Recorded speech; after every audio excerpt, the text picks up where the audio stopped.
Bom, vamos então dar continuidade à aula 10 sobre Michel Foucault, do curso Filosofia do Estado. E eu vou continuar da página 60, que foi onde eu interrompi a primeira parte da aula, para justamente ressaltar um aspecto dessa guerra que Foucault vai destacar no curso de 1976, que é o fato de que há um certo perspectivismo, né, que atravessa as narrativas históricas. Ou seja, toda a história que a gente conta é sempre a partir de uma perspectiva, ela tem sempre lado, né, não existe história neutra. Né? E uma das propostas do Foucault nesse curso é justamente reconstruir o que ele chama de saber histórico das lutas, olhar para esse discurso, para esse outro que foi excluído, que foi silenciado, né, que não foi aquele que venceu, que ditou suas leis, que conseguiu fazer valer a sua narrativa histórica, mas que ele constrói uma espécie de contra-história, uma história que denuncia os vencedores, né, que aponta, né, para os massacres, para as conquistas, invasões, né, etc. Né? Enfim, então toda a história é como se tivesse dois lados. Vamos pensar, sei lá, o chamado descobrimento do Brasil. O próprio termo descobrimento do Brasil claramente é um termo que tem um lado, né, do ponto de vista da população indígena, não houve descobrimento, houve invasão, né? Perceba? Então, quando, por exemplo, a população indígena nomeia o que aconteceu aqui no Brasil como uma invasão, está construindo uma contra-história, contra aquela narrativa europeia, né, de um suposto avanço civilizacional, de uma descoberta de uma terra que supostamente não era de ninguém. Né? Enfim, e que eles reivindicam para si essa terra como se fosse legitimamente deles. Né? Enfim, então há uma narrativa, né, que venceu de alguma maneira, né, que se impôs. Né?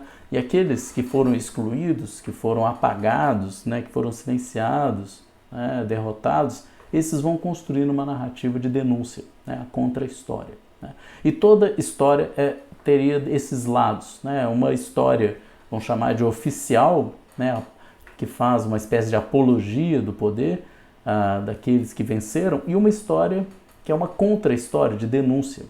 E, portanto, a relação entre história e verdade, Foucault vai dizer nesse curso, é uma relação sempre perspectiva, né? Ou seja, de uma determinada posição você tem uma determinada construção da história, a partir de outra perspectiva você tem uma outra construção da história. Vou ler uma passagem na qual Foucault destaca esse perspectivismo, na página 60, ele diz o seguinte: e se esse sujeito que fala do direito, ou melhor, de seus direitos, fala da verdade, essa verdade não é tampouco a verdade universal do filósofo. É verdade que esse discurso sobre a guerra geral, esse discurso que tenta decifrar a guerra sobre a paz, esse discurso bem que tenta expressar, tal como ele é, o conjunto da batalha e restituir o percurso global da guerra. Mas nem por isso ele é um discurso da totalidade ou da neutralidade. É sempre um discurso de perspectiva. Ele só visa a totalidade entrevendo-a, atravessando-a, transpassando-a de seu ponto de vista próprio. Isto quer dizer que a verdade é uma verdade que só pode se manifestar a partir de sua posição de combate, a partir da vitória buscada, de certo modo, no limite da própria sobrevivência do sujeito que está falando. Entre relações de força e relações de verdade, esse discurso estabelece um vínculo fundamental. Então aqui, fim da citação, fica claro esse caráter sempre perspectivista dos nossos discursos, né, sobre a verdade, sobre a história. A verdade, então, deixa de ser algo associado à paz, à neutralidade, à ordem estabelecida. Né? A verdade ela vai ser vista, na verdade, como ela é uma arma. Né? A verdade, para Foucault, é uma arma no interior de uma determinada relação de força. Né? Diz Foucault na página 62, e eu cito: se a relação de força libera a verdade, por sua vez, vai atuar e, em última análise, só é procurada na medida em que puder efetivamente se tornar uma arma na relação de força. Ou a verdade fornece a força, ou a verdade desequilibra, acentua as dissimetrias e finalmente faz a verdade pender, a vitória, aliás, pender mais para um lado do que para o outro. A verdade é um mais de força, assim como ela só se manifesta a partir de uma relação de força. o pertencer essencial da verdade, a relação de força, a dissimetria, a descentralização ao combate, a guerra, está inserido nesse tipo de discurso. Fim da citação. Então, o tempo inteiro que Foucault está querendo destacar é o seguinte, olha, ele não quer mais. A verdade não é uma coisa que existe e que a gente associa facilmente à civilização, ao direito, à lei, à ordem, ao bem comum. Não.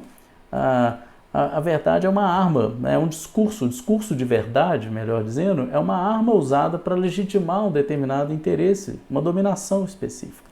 Enfim, então, a verdade nada mais é do que uma construção que a gente faz para justificar e legitimar os nossos interesses. Né? Esse é mais ou menos nesse sentido que está sendo construído um discurso supostamente verdadeiro.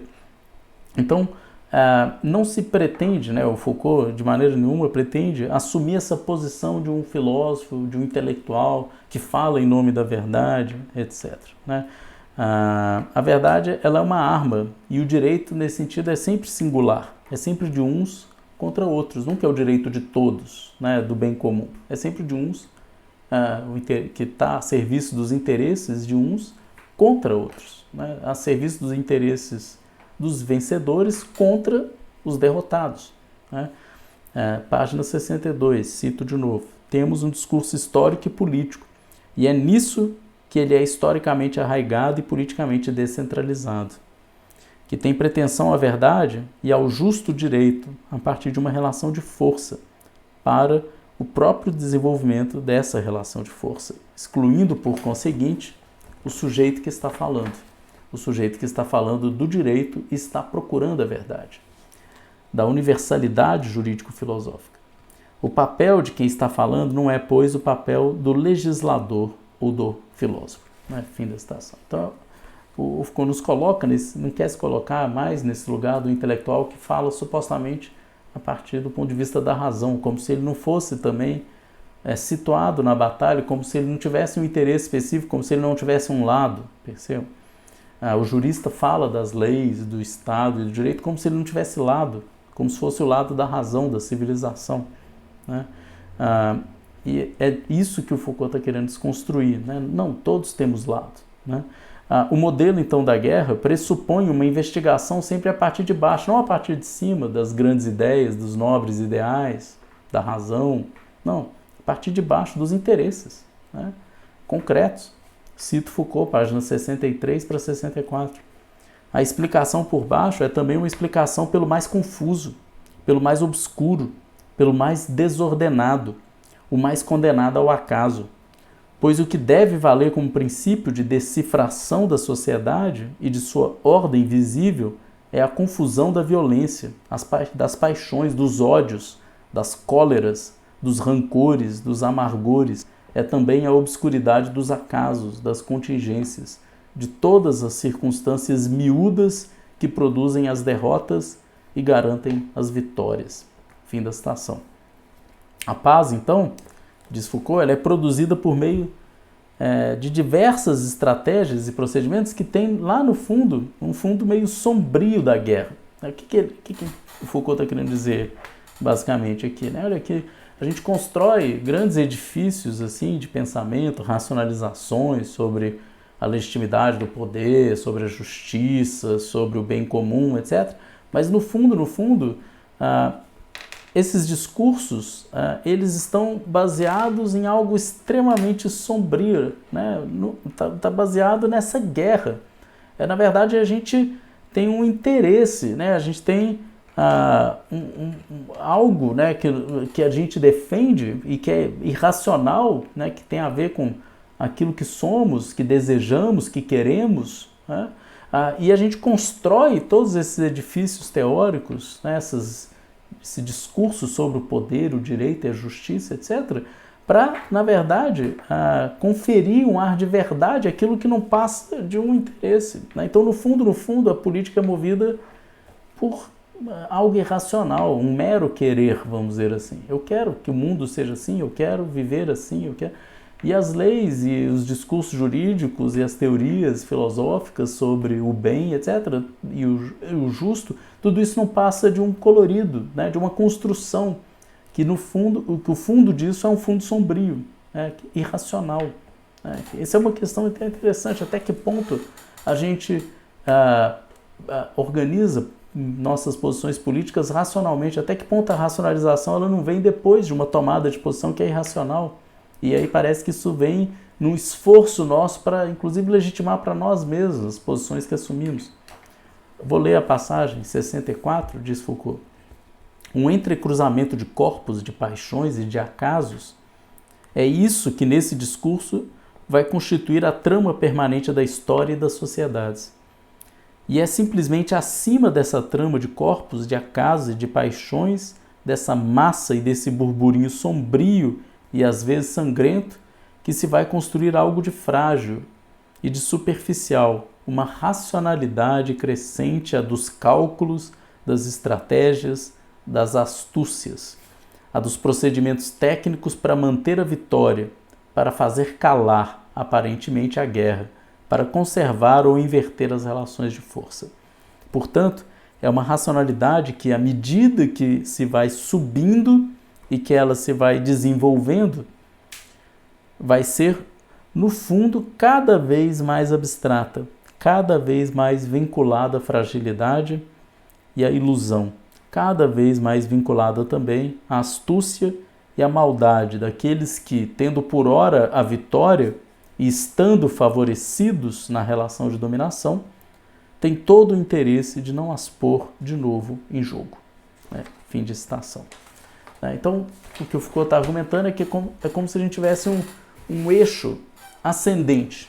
Então, na base, o que nós temos? Uma irracionalidade bruta, nua, um mero querer, na qual irrompe a verdade. Então, a verdade ela nasce desse fundo sombrio, ela não nasce de um lugar neutro, onde não se quer nada, onde não há interesse nenhum. É de se perguntar, nós deveríamos nos perguntar nós mesmos, aquilo que nós argumentamos e defendemos racionalmente, até que ponto no fundo desse nosso consentimento, mais do que razões, existam desejos, interesses, vontades. Enfim, então, é desse fundo que rompe a vontade. A razão, então, ela está mais, digamos assim, ela nasce da ilusão, da maldade, desse mero querer. E nas partes altas é que a gente teria uma racionalidade frágil e transitória, que é uma mera construção e expressão dessa vontade. Enfim, então, o eixo é ascendente. Na base a gente tem a irracionalidade mais pura e lá no alto, no ápice, nessa linha ascendente, que a gente vai ter as construções frágeis de racionalidade. Diz então Foucault, página 65. A verdade vai estar do lado da desrazão e da brutalidade. A razão, em compensação, do lado da quimera e da maldade. Totalmente o contrário, por conseguinte, do discurso explicativo, do direito e da história até então. O esforço explicativo desse discurso consistia em destacar uma racionalidade fundamental e permanente, que seria por essência vinculada ao justo e ao bem. De todos os acasos superficiais e violentos que são vinculados ao erro, inversão, pois, acho eu, do eixo explicativo da lei e da história. Fim da citação. E aí, na sequência, então, da aula, para terminar essa apresentação da aula de 21 de janeiro de 1976, o Foucault vai dizer que esse modelo da guerra ele está assentado em uma nova concepção da história, que é uma concepção de tipo genealógico. Vou ler só uma passagem sobre isso na página 65 para 66, diz Foucault. Num discurso como esse, não se trata de tomar a monotonia da história como um dado superficial, que se deveria reordenar em alguns princípios estáveis e fundamentais. Não se trata de julgar os governos injustos, os abusos e as violências, reportando-os a certo esquema ideal, que seria a lei natural, a vontade de Deus, os princípios fundamentais, etc. Trata-se, ao contrário, de definir e de descobrir sob as formas do justo, tal como ele é instituído, de ordená-lo tal como ele é imposto, do institucional tal como ele é admitido, o passado esquecido das lutas reais, das vitórias efetivas, das derrotas que talvez tenham sido disfarçadas, mas que continuam, operantes. Trata-se de redescobrir o sangue que secou nos códigos e, por conseguinte, não sob a fugacidade da história o absoluto do direito, não reportar a relatividade da história o absoluto da lei e da verdade, mas, sob a estabilidade do direito, redescobrir o infinito da história, sob a fórmula da lei, os gritos da guerra, e sob o equilíbrio da justiça, a dissimetria das forças. Fim da citação. Perceba então o que Foucault está dizendo, que a partir do modelo da guerra, o que a crítica filosófica se propõe a fazer não é mais se colocar nesse lugar do universal, do justo, da razão. Não, agora assumir a natureza perspectivista de toda a narrativa histórica, de todo o discurso sobre a verdade. Enfim, então, a denúncia que se vai fazer dessas ilusões racionalistas, racionalizantes, e dessa maldade que esse discurso também faz, ao não se mostrar claramente aquilo que essa denúncia ela vai ser feita não em nome de uma lei natural, ou de Deus, ou de princípios fundamentais da razão, nada disso. Vai ser feita em nome de uma posição que é assumida no interior de uma batalha. Então Foucault observa que esse tipo de modelo vai servir por muito tempo para diferentes posições políticas, mitologias assim de todo tipo, salvacionismos, posições nostálgicas, essa remissão sempre à ideia de grandes ancestrais, a primeira raça, a ideia do quem é o verdadeiro ocupante de uma terra, quem são invasores, toda a ideia de vitórias, o imperador dos últimos dias, o novo Führer, o Reich, o Salvador, a volta de Sebastião, de Alexandre o Grande. Enfim, tudo isso são mitologias políticas construídas, num certo sentido, para tentar legitimar o poder. Esses discursos foram, em geral, deslegitimados por uma série de discursos que vão ser construídos para denunciar justamente esses mitos, essas ilusões. O sofista, o Foucault vai dizer que esse discurso crítico remonta à figura em grande medida, a figura do sofista, que vai denunciar, mostrar a guerra por debaixo da lei. A gente viu o Trasímaco nesse curso, por exemplo. Enfim. E o Foucault, então, menciona, ao longo do curso, diferentes lutas políticas inglesas, os levelers, os niveladores. A figura de Boulainvilliers, que era um aristocrata francês, também tem um discurso crítico. Depois, a Revolução Francesa, o discurso dos revolucionários, a própria luta de classes, etc. E ele termina essa aula, na página 72 para 73, apontando para aquele que vai ser o tema desenvolvido na última aula do curso, que é a aula que eu vou apresentar rapidamente na sequência, vou fazer uma apresentação mais breve. Eu vou ler então essa passagem final da aula de 21 de janeiro, diz Foucault. Desse modo, vamos ver essa consequência fundamental, esse discurso da luta das raças. A ideia do discurso da luta das raças é justamente a denúncia de que há aqueles que venceram, que impuseram suas leis, estabeleceram uma suposta ordem, etc. Mas que há sempre aquele outro, que a gente pode chamar a outra raça, mas raça no sentido amplo, aquele que não está no grupo vitorioso, aquele que foi excluído, aquele que foi inferiorizado. E há sempre uma guerra. Então, continuo. Vamos ver essa consequência fundamental, esse discurso da luta de raças, que no momento em que apareceu e começou a funcionar no século XVII, era essencialmente um instrumento de luta para campos descentralizados. E vai ser recentralizado e tornar-se justamente o discurso do poder, de um poder centrado, centralizado e centralizador. O discurso de um combate que deve ser travado, não entre duas raças, mas a partir de uma raça considerada como sendo a verdadeira e a única, aquela que detém o poder e aquela que é a titular da norma, contra aqueles que estão fora dessa norma, contra aqueles que constituem outros tantos perigos para o patrimônio biológico. E vamos ver, nesse momento, todos os discursos biológico-racistas sobre a degenerescência, mas também todas as instituições que no interior do corpo social vão fazer o discurso da luta das raças funcionar como princípio de eliminação, de segregação e, finalmente, de normalização da sociedade. Em consequência, o discurso cuja história eu gostaria de fazer abandonará a formulação fundamental do início, que era esta: temos de nos defender contra os nossos inimigos, porque, de fato, os aparelhos do Estado, a lei, as estruturas do poder, não só não nos defendem contra os nossos inimigos, mas são também instrumentos com os quais os nossos inimigos nos perseguem e nos sujeitam. Esse discurso, diz Foucault, agora vai desaparecer. Não será temos de nos defender contra a sociedade, mas temos de defender a sociedade contra todos os perigos biológicos dessa outra raça, dessa sub-raça, dessa contra-raça que estamos sem querer constituindo, né? Nesse momento, diz novamente Foucault, a temática racista não vai mais parecer ser um instrumento de luta de um grupo social contra um outro, mas vai servir à estratégia global dos conservadorismos sociais.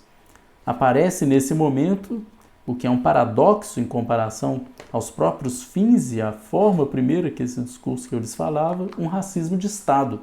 Um racismo que uma sociedade vai exercer sobre ela mesma, sobre os seus próprios elementos, sobre os seus próprios produtos, um racismo interno, o da purificação permanente, que será uma das dimensões fundamentais da normalização social. Este ano, eu gostaria então de percorrer um pouquinho a história do discurso da luta e da guerra das raças a partir do século XVII, levando-a até o aparecimento do racismo de Estado no início do século XX. Fim da citação.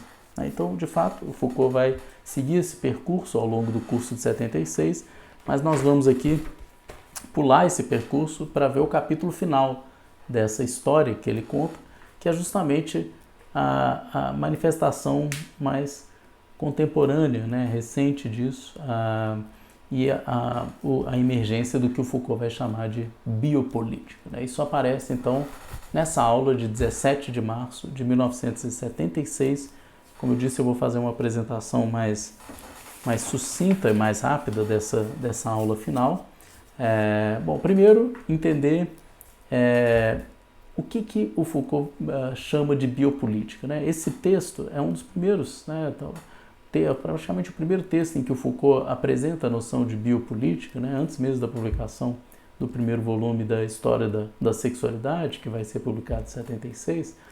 E o que o Foucault está entendendo basicamente por biopolítica? É uma espécie de mudança, né, um limiar que acontece na modernidade, no qual há uma espécie de apropriação política da vida, a vida humana enquanto tal, do ser humano enquanto uma espécie biológica, etc., que é apropriada politicamente, né? Então, de certa maneira, é como se agora a gente politizasse de cima a baixo tudo aquilo que é referente à vida, né? A própria noção de vida passa a ser um construto, uma produção, né, já no interior de um discurso político, né? Enfim, e aí há toda a manifestação de uma espécie de racismo, né, de um estado, né, biologizante que vai agir sobre a vida dos indivíduos, inclusive no nível biológico, né, no sentido de produzir aquela vida que é considerada digna, legítima, etc. E de excluir aquela considerada anormal, que vai ser então identificado como inimigo social, né? Então, percebam, há um estado que se constrói, que atravessa os indivíduos, inclusive nos seus aspectos biológicos, e que vai levar adiante uma espécie de projeto de normalização social que se manifesta como um grande esforço de purificação, né, incessante, permanente, de eliminar as impurezas, de eliminar as doenças, de eliminar tudo aquilo que compromete aquilo que é uma espécie de sonho de pureza, né? O Estado agora vai abarcar uma espécie de discurso e prática racista, né, incessante, contra aqueles que são identificados como ameaças a essa plenitude, né, da vida da nação. Bom, então, nesse limiar, o Foucault vai começar dizendo que há uma mudança na lógica de funcionamento do poder, enquanto o poder soberano era um poder que faz morrer e deixa viver, era um poder de vida e de morte, né? O soberano se afirma justamente como essa possibilidade de exercer, de dispor sobre a vida dos súditos, etc., né? De enviá-los à guerra, por exemplo, ou de condená-los à morte.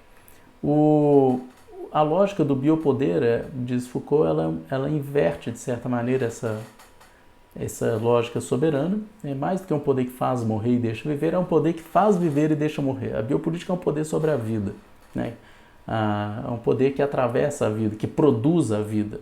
É um poder que tenta produzir a vida considerada a mais desejável, a legítima, a normal, enfim. Então, é um poder de produção, ele tem uma dimensão mais constitutiva, ou positiva, ou produtiva, ou seja, de produzir uma vida específica. Então, o Foucault vai deixar claro, né, que a emergência da biopolítica aí no limiar do século XVIII e sobretudo a partir do XIX, ela não vem em substituição às formas anteriores de funcionamento do poder. Ela se acresce, e ela complementa e ela se articula a essas formas anteriores. Então o poder soberano ele permanece, né, assume uma nova função, né, no interior de uma nova correlação de modos de funcionamento de poder, mas ele permanece. Assim como o poder disciplinar, essa anátomo-política do corpo, né, vai permanecer.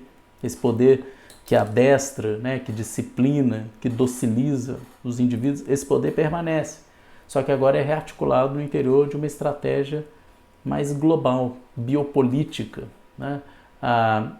Qual que é a característica dessa estratégia biopolítica, né? O biopoder ele toma o ser humano como ser vivo, né? O homem-espécie. Ele se apresenta aí para Foucault como uma nova tecnologia de poder que tem como seu objeto principal a população, não mais o indivíduo, não mais o corpo do indivíduo, mas sim uma população. Então, ele funciona por meio de saberes, dados estatísticos sobre diferentes indicadores populacionais, a mortalidade, longevidade, natalidade, está associada a toda uma lógica de gestão econômica, né, própria dessa tecnologia de poder biopolítica, né, visa esse tipo de funcionamento de poder, visa uma espécie de homeostase, ou seja, manter a sociedade dentro de um conjunto de certas médias que são consideradas normais, enfim. Diferentemente, então, da disciplina, que tinha como alvo o corpo, o biopoder tem como alvo, para Foucault, a população, alvo principal. Diferentemente da disciplina, que visava efeitos individualizantes de adestramento, né, de docilização, de correção, né, individuais, dos mínimos gestos, etc.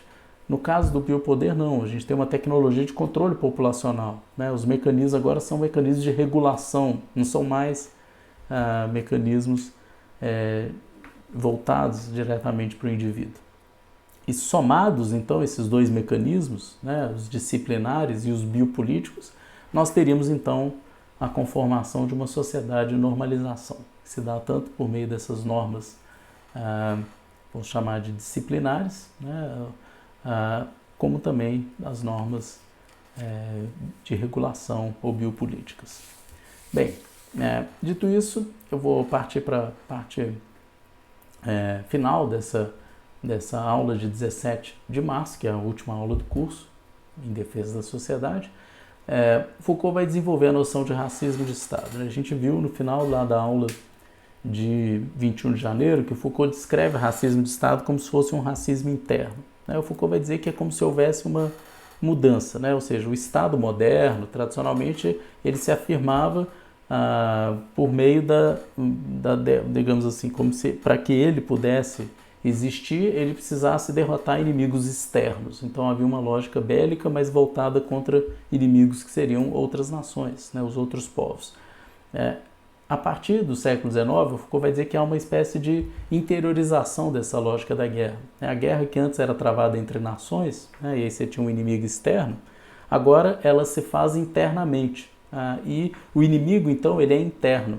E essa guerra, ela assume, então, a forma de uma espécie de racismo de Estado, ou seja, o Estado ele vai eleger identificar, né, certos inimigos internos, né, e vai empreender uma guerra incessante de purificação social, de eliminação dessas impurezas, né, desses inimigos internos. E esses inimigos, o que vai permitir, né, o mecanismo que permite criar esse inimigo interno é o mecanismo do racismo. Né? O racismo, para Foucault, funciona como um princípio de cisão. Né? Ele cinde, ele separa um contínuo biológico da espécie humana, ou seja, todos nós seríamos igualmente humanos, mas por meio do princípio do racismo a gente separa os seres humanos em grupos distintos. Né? Aqueles que vão ser considerados iguais a nós e aqueles que vão ser tomados como outros, como inferiores, como diferentes, né? Como aqueles que não merecem, em última instância,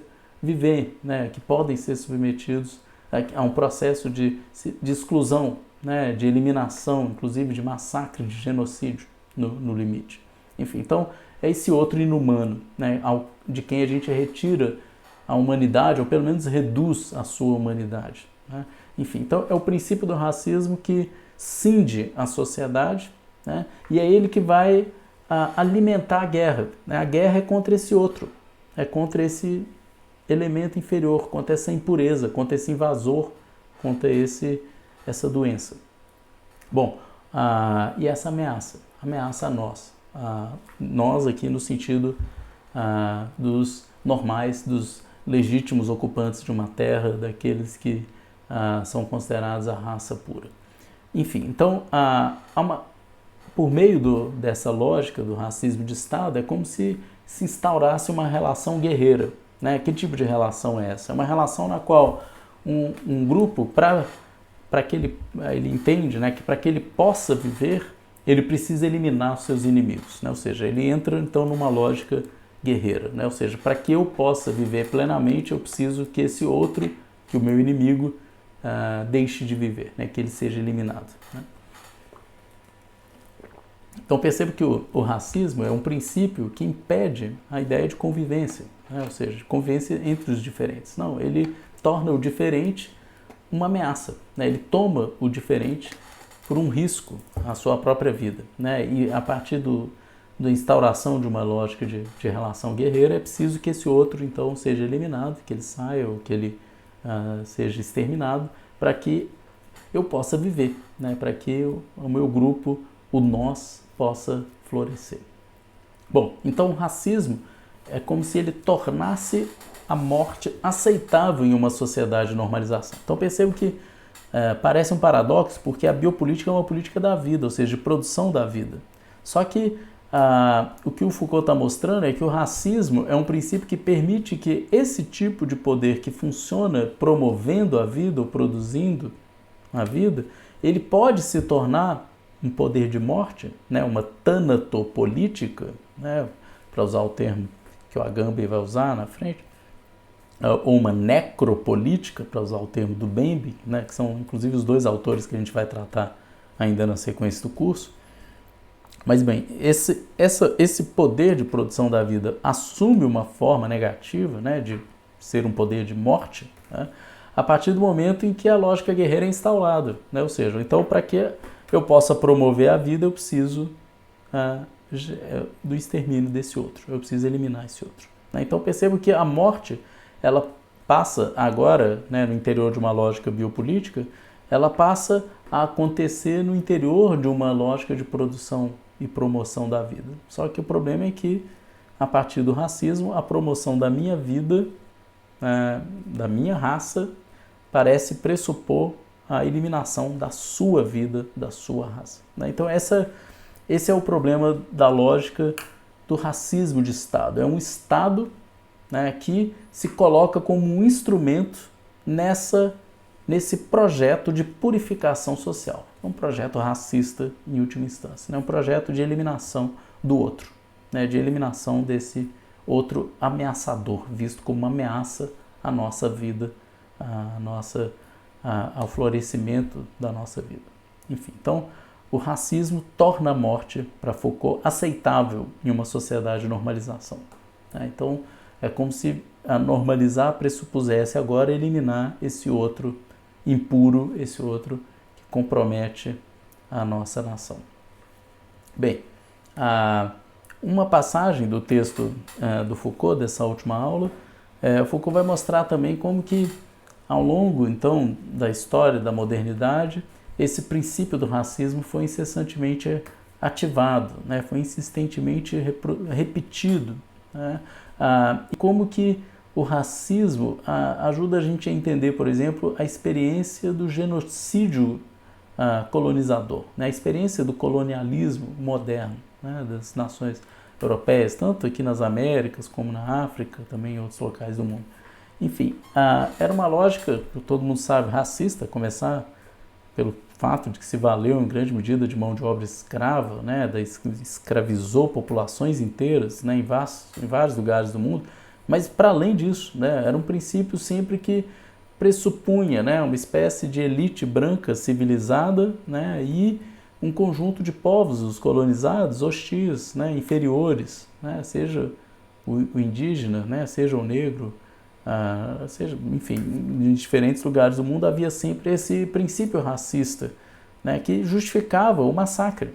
A colonização foi um grande massacre, enfim, de povos inteiros que foram simplesmente retirados da face da terra. Enfim, então, o que explica isso, né, para Foucault? Né? A ideia de que esse poder em nome da vida, em nome da civilização, em nome da verdadeira raça, né, etc., esse poder que afirma a vida, ele consegue ser o poder que mais mata. Né? Foucault diz uma coisa nessa aula que é interessante, né? Que nunca se matou tanta gente como se fez em nome da vida.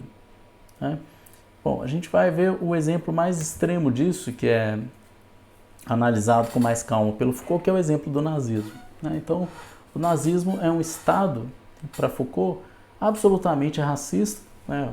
Todo mundo sabe, eugenista, né? De afirmação de uma raça superior, a raça ariana. Mas, para além disso, um Estado absolutamente biopolítico, né? Totalmente regido por uma lógica biopolítica. Segundo Foucault, é como se o nazismo ele juntasse fantasmas da raça, os velhos fantasmas da raça, toda aquela discriminação da figura do judeu, etc., que é uma mentalidade europeia antiga, né, comum. Ele reaviva isso, ele retoma esses fantasmas da raça, né, essas mitificações do ariano puro, etc. Ele retoma isso e ele reaviva o velho poder soberano de matar, né, em larga escala. Né, e o faz no interior de uma lógica de generalização, tanto do poder soberano de matar como do biopoder. O nazismo era um grande estado biopolítico. Ele é o que melhor exemplifica, né, e leva ao paroxismo, ao extremo, né, paroxístico, a gente vai ver na sequência, essa lógica da purificação social permanente. O tempo inteiro o nazismo precisava perseguir seus inimigos internos. O Estado nazista, né, precisava perseguir seus inimigos internos. Então é um Estado que faz toda uma guerra de purificação, não só interna, mas externa. Né? Enfim, então ele exemplifica essa lógica de um Estado, de um racismo de Estado, né? E de uma, portanto, lógica biopolítica, como que a biopolítica produz a morte, produz o genocídio, né? O extermínio dos judeus. Enfim, não só dos judeus, né? Mas sobretudo. É um Estado, então, na descrição do Foucault, visto como absolutamente racista, absolutamente assassino, né? Em todo genocídio, e também suicidário, né? E aí tem toda a questão que o Foucault analisa também no curso da decisão final, do momento em que, então, é tomada uma decisão enfim, em nome da pureza da raça, né? Provocar-se a própria morte, né? Para não permitir que ela se torne impura, etc. Né? Enfim, então há uma lógica que é extremamente paroxística, né? Porque um Estado que seria em nome da vida, né, da produção da verdadeira vida, da raça pura, etc., acaba se tornando um Estado assassino e suicidário. Enfim, então é um caso extremo, mas que ilustra bem essa deriva de uma lógica de purificação social incessante, uma guerra incessante para purificar a sociedade, em defesa da sociedade. Né? Bom, e o último exemplo que o Foucault traz também na aula de 17 de março é o biopoder do Estado stalinista, né, do Estado soviético. O Estado socialista, segundo Foucault, ele não teria desenvolvido uma governamentalidade própria, para usar um termo que Foucault usa nos cursos mais na frente. Ele não teria desenvolvido uma prática, uma arte de governar própria, e por isso os Estados socialistas, segundo Foucault, eles mantiveram os mesmos mecanismos do Estado capitalista industrial. Basicamente, eles não desenvolveram uma arte própria de governar. E por isso, uma das razões, que o Foucault vai dizer que a revolução, portanto, foi frustrada, o projeto revolucionário se frustrou, justamente porque não se atentou para essa dimensão do governo. Acreditou-se que alterando a estrutura, o aparelho do Estado, que isso teria um impacto, mas seria preciso mudar as práticas de governo. Enfim, então, isso não foi feito. Então, essa é uma crítica que Foucault vai desenvolver mais na frente, em outros cursos, mas nesse momento, especificamente, o que o Foucault vai argumentar é que no interior, uma das consequências disso é de que se manteve no interior do Estado soviético uma estrutura social racista.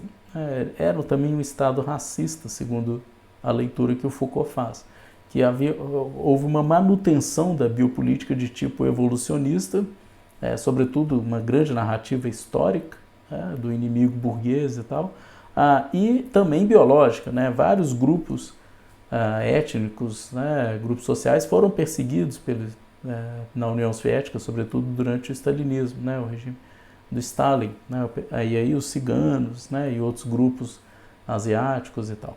Enfim, então, e também era um Estado, segundo Foucault, o Estado soviético, que se constituía na base de uma guerra permanente de eliminação de um inimigo.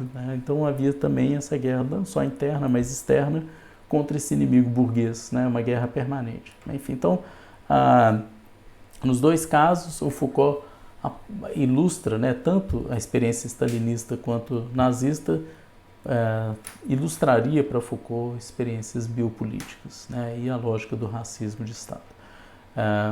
Enfim, mas sobretudo o nazismo para Foucault, e também me parece uma ilustração ainda mais eloquente do paroxismo dessa política em defesa da vida, quando ela é informada também pelo princípio do racismo, o risco que isso traz de um Estado que se volta internamente contra seus próprios membros, estabelecendo quem é normal, quem é anormal, quem é raça pura, quem é impureza, e levando adiante uma guerra interna incessante de purificação social, que é uma espécie de guerra biopolítica, uma tanatopolítica, porque passa a ser uma produção da vida que agora se vale da morte do outro, para poder manter-se a si mesmo, para poder florescer. Enfim, então, acho que é um ensinamento importante da gente se dar conta desses riscos, não só do racismo, mas dessa lógica de guerra permanente contra inimigos internos. Enfim, então, com isso eu finalizo essa aula.